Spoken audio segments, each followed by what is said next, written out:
મિત્રો, કેમ છો બધા? મજામાં ને? હું છું કોમલવાળા ધાંગધ્રાથી અને આ છે અમારો હળવદ રોડ. તમે જોઈ લ્યો, આ છે ગણપતિ દાદા. અમે ગણપતિ દાદાની મૂર્તિ લેવા માટે આવ્યા છીએ. કેવી સરસ મૂર્તિઓ છે, બધાના રૂપ અલગ અલગ છે, બહુ જ સરસ છે મૂર્તિઓ. અમે મૂર્તિ લઈ લીધી છે અને ઘરે આવી ગયા છીએ. ગણપતિ દાદાના સ્વાગતની તૈયારી થઈ ગઈ છે અને પૂજાની તૈયારી પણ થઈ ગઈ છે. જોઈ લ્યો તમે, પૂજા પણ થઈ ગઈ છે. આ વર્ષના ગણપતિ દાદા અને ગયા વર્ષના ગણપતિ દાદા અમારા માટે ખૂબ યાદગાર છે. એનું કારણ છે કે અમે મિડલ પોઈન્ટ કોમ્પ્લેક્સની બાજુમાં પોસ્ટ ઓફિસ રોડ પાસેથી ટિકિટ લીધી હતી.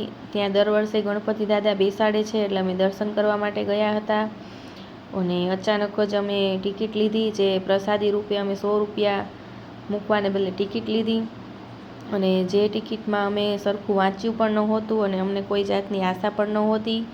તો 17 તારીખે અચાનક જ અમને ફોન આવ્યો કે તમને ડબલ ડોરનું ફ્રીજ લાગ્યું છે.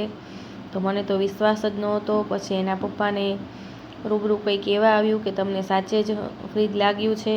અને જોઈ લો તમે, માંગ્યા વગર મળી ગયું. આ ગણપતિ દાદાનો ચમત્કાર સમજી લો, પ્રસાદી સમજી લો, જે અચાનક જ અમને પ્રસાદી મળી ગયા છે, ટિકિટ. અને આ છે મિડલ પોઈન્ટના ગણપતિ દાદા. તમે બધા પણ જરૂર જાજો, આશીર્વાદ લેજો.